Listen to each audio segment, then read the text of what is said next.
Welcome back, guys. Today we're going to be talking about anterior pelvic tilting of the pelvis. What this looks like, guys, is just when you see that kind of motion, so excessive tilting forward. And we're more so talking about the excessive because a normal pelvic tilt is about 10 degrees of anterior pelvic tilt, which is normal.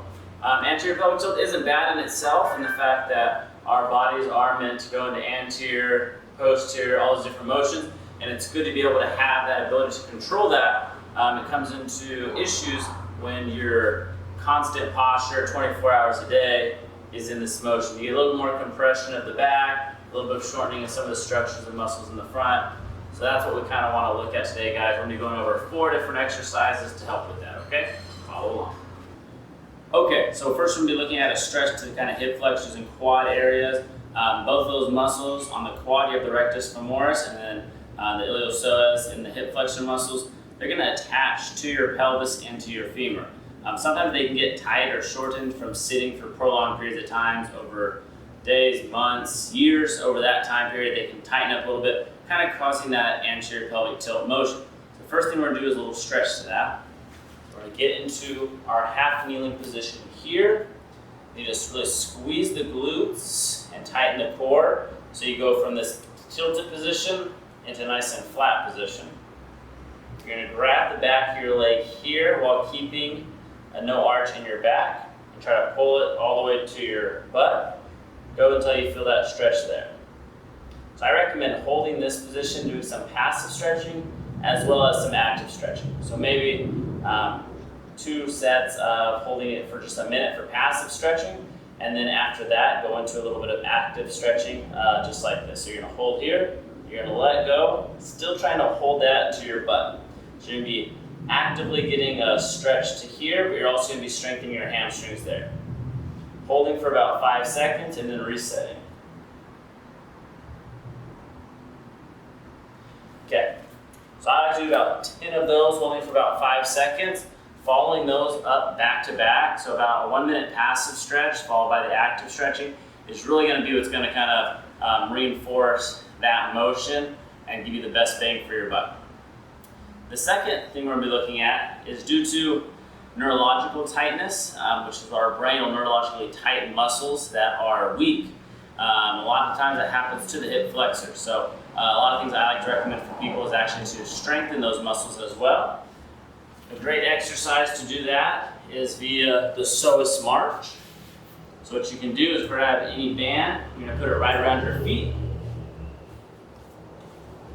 We're going to go onto our back here. Your back should be nice and flat against the floor. Bring your legs up. Throughout this whole exercise, the back should stay flat against the floor. Once here, you should be slowly pushing out. So you'll be working at the hip flexor here. You're also going to be working your core muscles. Try to keep that back flat. If you find that your back is arching as your leg goes down, what you can do is just kick farther up, and that'll make it a little bit easier, a little less demand on the back. But we'll come here, we'll alternate back and forth, keeping the back nice and flat on the floor.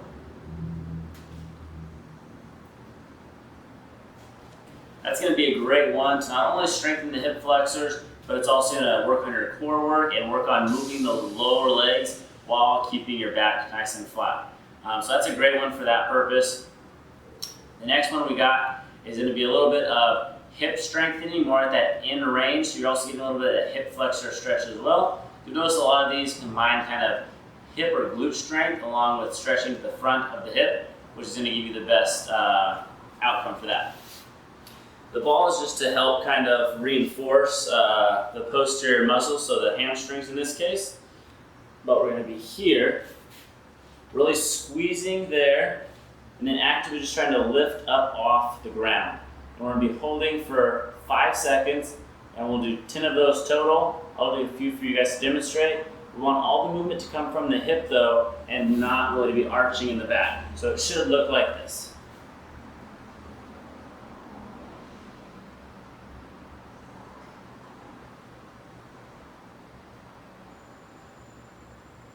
As you can see, guys, it's not a whole lot of movement, mainly coming from my hip, not from my back. If it was coming from my back, it might look more so like this. where your whole entire hip's kind of coming off. So really just focus on keeping the pelvis still attached to the ground while the hip moves. The last exercise we got for you guys is simple, an awareness, proprioception sort of exercise. So what we're going to be doing is you're going to be either in a half kneeling or you can do it laying down. But we're going to be going through a max anterior and a max posterior pelvic tilting. So you can kind of feel each motion and kind of find that middle, which is usually where you want to be. So an anterior tilt is when you're tipping your pelvis forward. Think of like a cup of water, you're dumping the water out. So it involves this motion. Posterior tilting is trying to hold the water in. So you're really trying to round your hips, your tailbone underneath you. So it's going to look like this.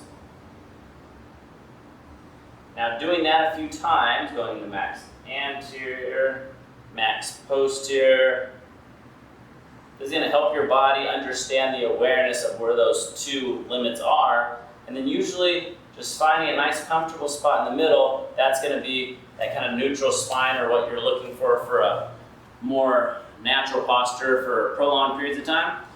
The best posture is always going to be your next posture, so just moving around, always stay moving, but your kind of home base, which is kind of like that neutral spine, that natural posture, that's the kind of zone we're looking for. Not the max anterior, not max posterior, but right in the middle.